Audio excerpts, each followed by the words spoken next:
Oi, gente, quanta emoção poder compartilhar com vocês algumas palavras, as minhas impressões sobre o meu estudo do Vem Segue-me. E eu vou te contar que eu me sinto muito pequena diante de tantos ensinamentos, diante de tanta coisa que tocou profundamente meu coração. Hoje é um daqueles dias, esse será um daqueles vídeos que eu sei que por mais que eu tente transmitir meus sentimentos e as minhas impressões, não será possível. E eu espero que você, no seu estudo, possa aprofundar um pouco, possa entender esse contexto do que estava acontecendo nessa época. Joseph, a gente sabe que em 1823 ele tem a visita do anjo Moroni, o anjo instrui ele, a gente sabe que o anjo vai encontrar com ele uma vez por ano, durante 4 anos. 1827 é quando ele casa com Emma, nós estamos agora em 1828. E eu acho que é nesse momento que Joseph ele começa realmente a entender essa obra tão maravilhosa, que ainda não havia se descortinado na sua frente, que ele ainda não compreendia como um todo. Essa responsabilidade tão grande de ser chamado como um profeta de Deus. Eu acho que Doutrina e Convênios 3 é esse divisor de águas. O que vai acontecer aqui é o que vai definir todas as provas que Joseph passará adiante. Eu diria que esse início tão difícil, Joseph sendo perseguido, uma vez que ele retirou as placas de ouro, uma vez que ele começou as traduções, perseguições de todo lado, tentativas de roubo, pessoas que queriam roubar as placas. Como Joseph, ele vai aprender que nessa obra ele precisava confiar em Deus. Como nessa obra, ele não podia colocar a sua confiança no braço da carne. E é nesse cenário de perseguição, de dificuldade econômica, de início de casamento, com tantas coisas já tão difíceis, e tantos bons amigos que viraram a cara e pessoas que não apoiavam, Joseph tinha uma pessoa que ele confiava, que era Martin Helres. Então, Martin Helres, ele conheceu a primeira vez o Evangelho, ele soube do Evangelho através da mãe de Joseph. Ele era uma pessoa respeitada na comunidade, era um fazendeiro bem-sucedido, tinha 45 anos de idade, era conhecido por ser honesto nos seus negócios, era uma pessoa confiável. A mãe de Joseph foi lá e compartilhou as visões, as histórias de Joseph, compartilhou o que estava acontecendo. E Martin Helres e Lúcia, sua esposa, acreditaram. E logo, eles foram encontrar Joseph, foram ouvir dele a sua história. Martin, inclusive, contratou Joseph por um dia na sua fazenda. E confiou em Joseph, acreditou em Joseph. E a esposa também. Então é esse Martin Helres que vai ser aquele amigo ali, a princípio incondicional, que vai dar todo o apoio que Joseph precisa, inclusive financeiro. É ele que dá, as perseguições aumentam e ele pega $50 e dá para Joseph. Joseph diz não, que seja um empréstimo, mas ele dá para Joseph esses $50 para que Joseph pudesse mudar de Palmira e ir para perto da família de Emma. Porque lá ele estaria mais seguro e faria esse trabalho de tradução com mais tranquilidade, longe daqueles que queriam a todo custo roubar essas placas de ouro. E, gente, $50 não são os $50 de hoje. Representava na época aproximadamente $1.600, o que seria hoje para a gente como R$10.000. Então imagina, um amigo vai lá e te dá R$10.000 para que você possa mudar e para que você possa ir se estabelecer e se manter nos primeiros dias, os primeiros meses aí que seriam difíceis. E é interessante que é nesse momento que a esposa de Martin Helres começa a duvidar de Joseph. Começa a chamar ele de charlatão, de que ele tira dinheiro das pessoas. Ou seja, gente, mexeu no bolso, a coisa ficou difícil. E Martin Helres, que tinha sua esposa como apoiadora, agora ela se transforma numa inimiga também de Martin Helres. Então, como deve ter sido difícil para ele. E aí é fácil agora a gente entendendo nesse contexto, porque Martin Helres queria a todo custo uma evidência, ele queria uma prova para que se tornasse mais fácil para ele. Eu estou investindo meu dinheiro, eu quero saber se isso é verdade, eu não vi essas placas. É aquela coisa do homem natural. E aí ele vai lá e pede a Joseph essa evidência. Ele quer que aquelas 116 páginas que Joseph já fez a tradução, que ele possa levar e mostrar a Lucy, sua esposa, a sua família, aqueles mais chegados. Então, o que acontece? O Senhor vai lá e Joseph pergunta ao Senhor, né? Pede ao Senhor autorização para que Martin Harris leve essas páginas, essa tradução, os manuscritos do livro de Mórmon. E o Senhor diz não. Mas Joseph, não satisfeito, vai de novo. E o Senhor diz não. E ele vai de novo. E assim, a insistência de Joseph é tão grande que o Senhor chega um momento e diz, tá, faça, mas com algumas condições. Ele vai precisar cuidar. E ele vai precisar tomar conta desses manuscritos. E ele vai mostrar somente para fulano, fulano, fulano. Ou seja, ele especificou as pessoas, as poucas pessoas que poderia ver. Entre elas estava a esposa de Martin Harris. E é nessas condições que Joseph vai lá e entrega os manuscritos a Martin Harris. Gente, olha só, quanta coisa a gente aprende, né? Porque às vezes a gente quer muito uma coisa e a gente vai lá e fica insistindo com o Senhor. E às vezes a gente enche tanto o saco, vamos dizer assim no popular, que o Senhor diz, vai. E às vezes a gente precisa aprender com as próprias experiências. Às vezes a gente precisa aprender com os erros, porque o Senhor tem a visão do todo. Ele tem a visão do filme completo, ele já sabe o que vai acontecer. Às vezes ele está dizendo não, que é para o nosso bem, mas a gente não enxerga isso. Nesse mesmo cenário a gente encontra Joseph. Emma estava grávida. O que acontece? Dá à luz ao seu primogênito, Alvin, que foi por homenagem, né, ao irmão de Joseph, o nome, vamos dizer Alvin Júnior. E o primogênito de Joseph morre. Que doloroso você perder um filho, e ainda mais o seu primeiro filho. Como se não bastasse, Emma está há 2 semanas muito enferma, gravemente enferma. Então Joseph se dedica inteiramente ao lado dela, fica ali com a sua família, dando todo o seu apoio, tentando entender toda aquela situação, sentindo luto, né, pela dor da morte do seu filho. E é nesse momento que Joseph nem se ocupa, nem lembra. Quando ele lembra do que está acontecendo, diz Martin Harris. E os manuscritos. E aí quando ele nem comentou nada com Emma, é quando chega a sogra dele, a mãe de Emma, para ajudar. E aí na 3ª semana, Joseph decide ir até Palmira, vai à casa da sua família, né, conta o que aconteceu, a família decide fazer um café da manhã, chamar Martin Harris, que sempre quando a família convidava, ele chegava imediatamente, mas nesse dia ele demora. E quando ele chega, ele está cabisbaixo. E ele diz, está tudo perdido. Roubaram os manuscritos, eu perdi os manuscritos, e Joseph lamenta. Ele sente que fracassou. Sente que não haverá perdão para ele, que ele falhou nessa missão e que está tudo perdido. Gente, eu fico imaginando como foi difícil passar por tudo isso. Como foi difícil passar por esse momento, sentir que não havia nada a fazer, que a situação simplesmente fugiu entre os dedos. A gente não sabe onde foi parar os manuscritos. Uns dizem que Lucy queimou, outros dizem que foram parar em mãos duvidosas, porque esses homens que estavam induzidos por Satanás para tentar provar que Joseph não era um profeta. Enfim, o que nós sabemos é que os manuscritos foram perdidos.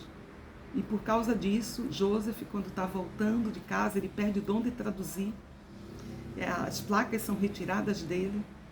E quando ele está voltando para casa, né, para Emma, e quando ele está voltando no caminho, ele tem essa revelação que se transformou em Doutrina e Convênios 3. E o Senhor diz coisas importantíssimas para Joseph. Ele diz assim, no versículo 3, lembra-te de que não é obra de Deus que se frustra, mas a obra dos homens.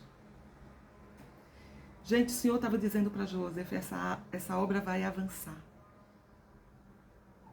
São os homens que falham, mas Deus não falha. Essa obra vai continuar. E ele diz ainda, né, ele adverte Joseph a não ter confiado no Senhor o suficiente, mas a ter cedido às pressões e a confiado mais no braço da carne. Ele lembra assim, no versículo 7, Pois eis que não devias ter temido mais aos homens do que a Deus, porque os homens ignoram os conselhos de Deus e desprezam suas palavras. E ele diz, né, que Joseph deveria ter sido fiel, mas ele ficou insistindo, né, e o Senhor já sabia isso desde o início. Mas aí o Senhor diz aquele bálsamo para Joseph. Ele diz no versículo 10, lembra-te, portanto, que Deus é misericordioso. Ou seja, se você realmente se arrepender do que você fez, se você passar a confiar em mim, eu te perdoo. Gente, muitas vezes nós vamos cometer erros na vida, vamos falhar. E pode ser que aconteça alguma situação na nossa vida que a gente acha que chegou ao final do poço, que não tem mais jeito, estou condenado, estou perdido, como se sentiu Martin Helder, como se sentiu Joseph. Mas a gente não pode esquecer que temos um Deus misericordioso, um Deus de segundas chances, de segundas oportunidades, um Deus que enviou seu Filho, Jesus Cristo, para expiar por nós, que expiou por nossos pecados. Então nós podemos sim retornar. E ele diz, e és chamado à obra outra vez. Ou seja, Joseph, eu sou misericordioso, estou te chamando à obra outra vez. Você segue como profeta da restauração, mas eu preciso que você confie em mim. E, gente, por que era importante Joseph confiar no Senhor? Quantas perseguições viriam? A gente sabe os santos mudando de um lugar para outro. Ordem de extermínio, de ser declarado membro da igreja, poder ser considerado morto. Joseph sendo preso várias vezes, meses na prisão. Joseph morrendo pelas coisas que ele dizia ter visto. Ele precisava ser muito forte para passar pelo que ele passaria nos próximos anos da sua vida. O Senhor estava preparando Joseph. Aquele primeiro momento, e perder essas placas, tudo isso, de certa forma, foram muito importantes, porque foi um tempo de preparação. E foi um momento que Joseph entendeu, opa, o Senhor está me dando uma segunda oportunidade. Eu preciso confiar literalmente nele, plenamente nele. Quantas vezes não é assim na nossa vida? A gente vai lá e confia mais no braço da carne. A gente tem medo da pressão do mundo. E a gente não deposita nossa confiança inteiramente no Senhor. Hoje é muito fácil para a gente estudar a história da igreja, porque a gente estuda essa história já sabendo o final. Já vem da igreja e em todo mundo o evangelho sendo pregado. Mas naquele início eles não sabiam como seriam. Eles não tinham essa visão completa. Eles estavam ali recebendo revelação por revelação. Um pouco de cada vez. Gente, hoje para nós é muito fácil ver uma cidade, um estado estabelecido. A gente vê a igreja como tal no sonho de Daniel ser espalhada pelo mundo. Mas nessa época não foi. E olha só, ele diz a Joseph, você perdeu os seus privilégios por um determinado tempo por conta disso, por conta de confiar mais no braço da carne. E aí ele diz no 16, apesar disso, minha obra avançará. Apesar do que aconteceu aqui, perderam-se os manuscritos, as páginas, mas minha obra vai continuar. E minha obra vai continuar porque não é obra de homens, porque ela tem um propósito.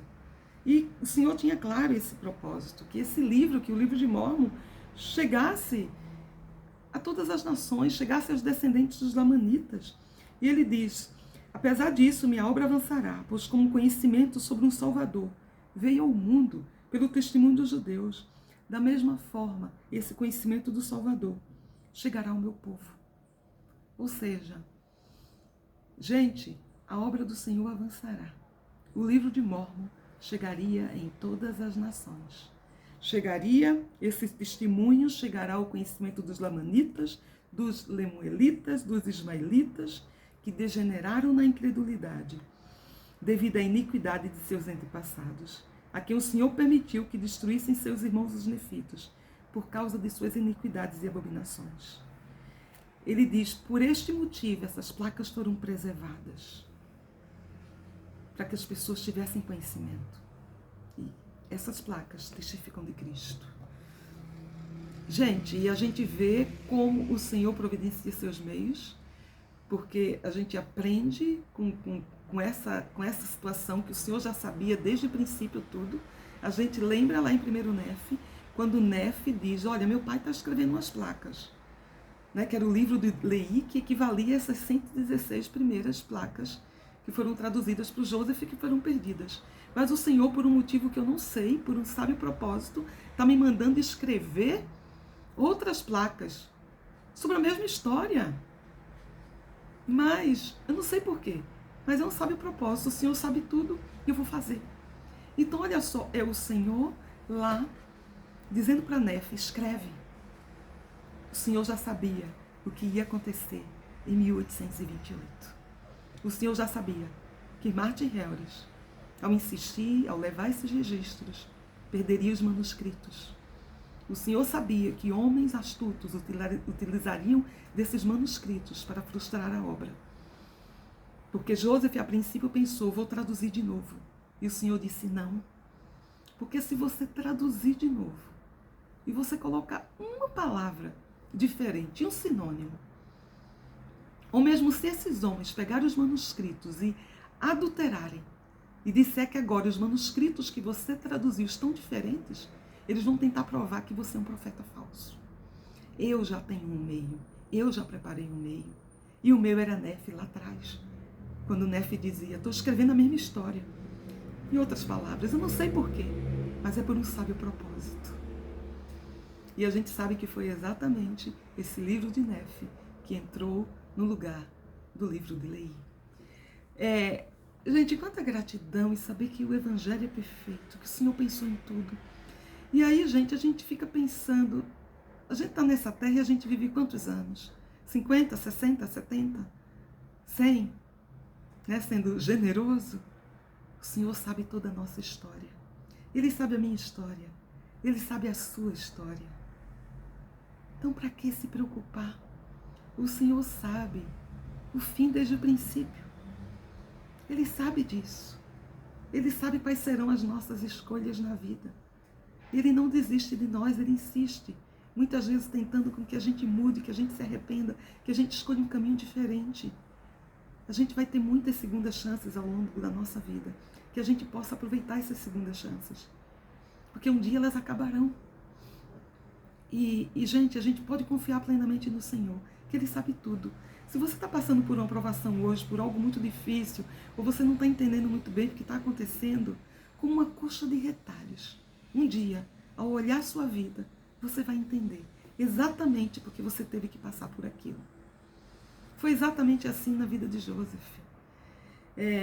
Esse evangelho é perfeito, é maravilhoso. E o Senhor dá essa segunda chance a Joseph. E dá essa segunda chance a Martin Helres. Gente, o Senhor diz para ele que ele deveria confiar nos méritos de Jesus Cristo. Nós precisamos confiar nos méritos do nosso Salvador. A família de Joseph, o pai de Joseph, estava preocupado porque não tinha notícias dele, já havia passado meses. E aí eles decidem visitar Joseph. Inclusive, eles param e compram um papel. Olha só, eles compram um papel porque eles sabem da dificuldade de Joseph para comprar papel. Eles compram $3 de papel. E quando eles chegam, Joseph realmente estava precisando de papel para continuar a tradução do livro de Mórmon. E é nesse momento que o pai de Joseph vai lá e diz para Joseph, como é que eu posso ajudar nessa obra? E aí vem a seção 4 de Doutrina e Convênios. Que sessão linda! Muita gente conecta, ou atribui essa sessão somente a missionários. Mas essa é uma sessão que foi dada, é a primeira sessão que foi dada para uma pessoa específica, que foi o pai de Joseph, mas que pode ser aplicada a todos nós. E que a gente pode entender que o pai de Joseph não tinha ido para nenhuma missão, né? Nesse período aqui da sessão 4, foi em 1829. A igreja não tinha sido nem organizada ainda, nem restaurada. Então imagina, ele recebe essa sessão como uma pessoa que vai se tornar membro da igreja, que estava ajudando o seu filho.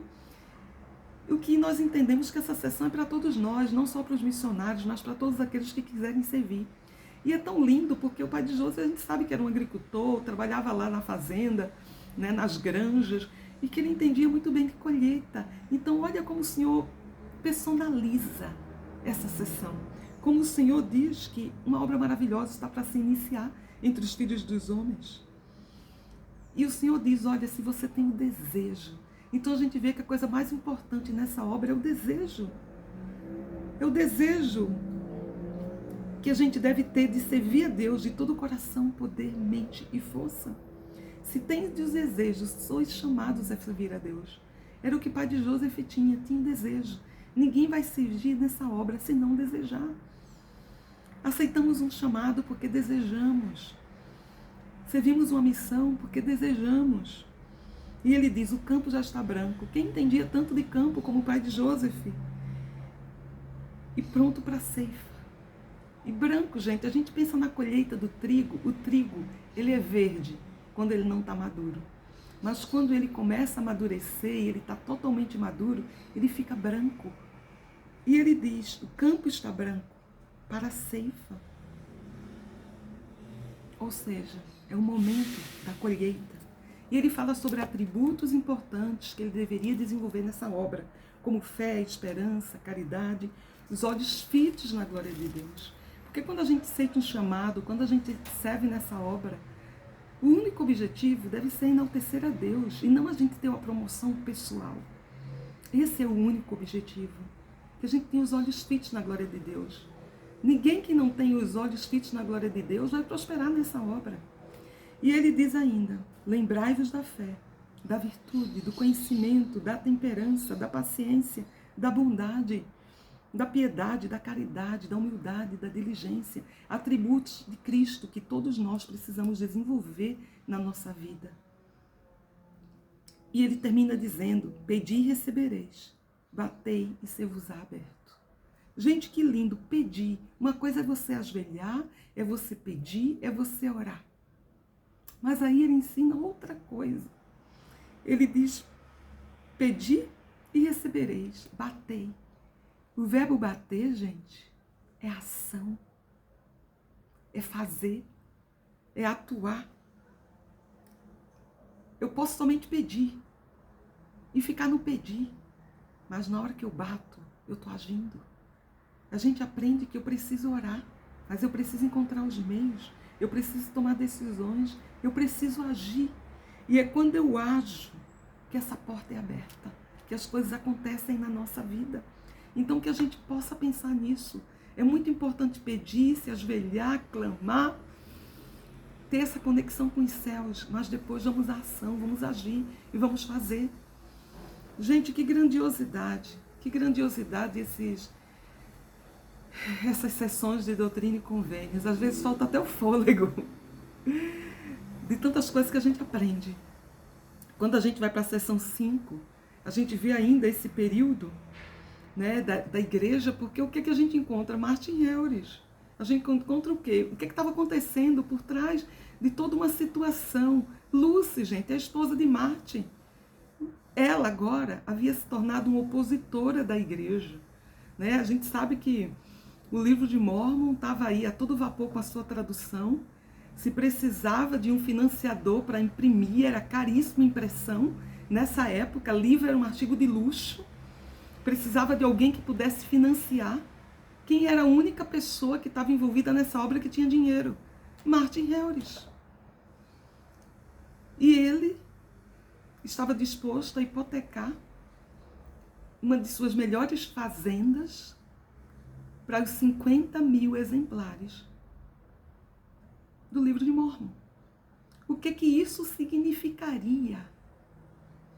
Que talvez ele tivesse um ganho considerável dos seus negócios, talvez nem mais o status que possuía, o poder aquisitivo, podia comprometer, né, seus bens. Ele tinha 5 filhos. Imagina que situação difícil. E agora nós temos uma mulher, né, no diário da mãe de Joseph. A mãe de Joseph relata que Lucy saiu a cavalo, montada no cavalo, de comunidade em comunidade, falando mal de Joseph, dizendo que ele era um charlatão, que ele pegava dinheiro das pessoas, que ele enganava as pessoas e buscando pessoas para serem testemunhas contra Joseph e contra o seu próprio marido num tribunal. Imaginem isso, imaginem essa situação. Gente, o próprio esposo, olha só, Joseph, inclusive, e Martin Heldes foram citados pelo juiz, ela processou eles, ela processou. Vocês podem imaginar a dificuldade dessa época, a dificuldade de Martin Heldes com a cabeça a mil, né? Era a sua própria família, a sua esposa. Então, olha só, é nesse momento que Martin Heldes, ele clama, diz a Joseph, eu preciso ver essas placas. Ele foi escrevente por um tempo, mas ele não viu as placas. Até então, ele estava ali. Eu preciso de evidência, eu preciso ver, a pressão é grande demais. Gente, o presidente Oaks, ele dá um discurso maravilhoso, que é uma indicação, né, que ele fala sobre a testemunha Martin Heldes, e ele diz que, infelizmente, na igreja, a gente só lembra de Martin Heldes como aquele que perdeu as 116 placas. Mas ele foi muito mais que isso. Ele foi muito importante nesse início da igreja, ele foi um amigo fiel de Joseph. Então ele fala para a gente olhar para Martin com um devido respeito por tudo que ele fez. E o que acontece, apesar de seus erros grandes, mas ele foi alguém muito importante na história da igreja, e alguém fundamental. E é nesse momento que nós recebemos, que Joseph recebe a sessão 5, revelação dada por intermédio a Joseph, o profeta, em Harmony, Pensilvânia, em março de 1929, por solicitação de Martin Heldes. E é nesse momento que o Senhor diz para ele, olha, você vai ter o apoio de 3 testemunhas.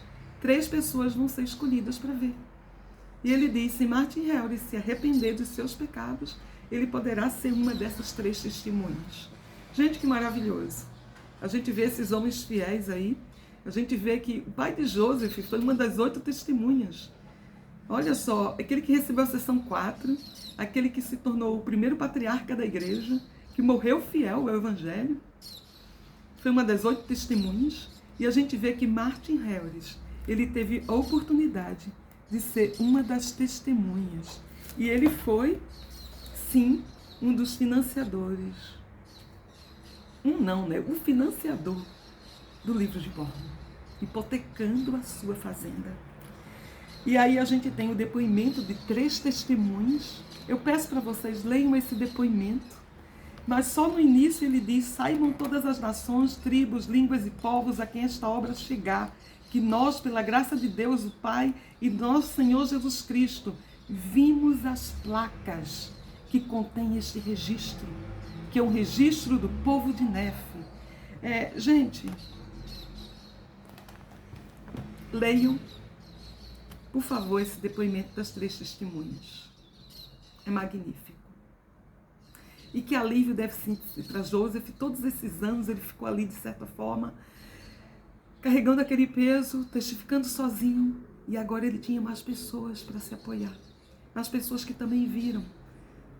As pessoas que podiam dizer, não foi uma ilusão da cabeça de Joseph, ele não é um charlatão, mas ele foi chamado como profeta da restauração. E eu finalizo esse vídeo contando uma experiência que eu tive, porque 2013, mais ou menos, 2014, foi a primeira vez que eu fui nos Estados Unidos, eu fui com meu marido. A gente fez uma visita muito rápida, ele foi visitar os filhos, ele estava preocupado, e a gente foi por mais ou menos uns 3 dias, foi assim, aquele bate e volta, e a gente se dividiu entre as visitas familiares. Tinha algumas coisas que eu queria fazer, eu estava louca para, eu quero conhecer Deseret, eu quero ir no Walmart, eu quero comprar, eu quero ver maquiagem, roupa.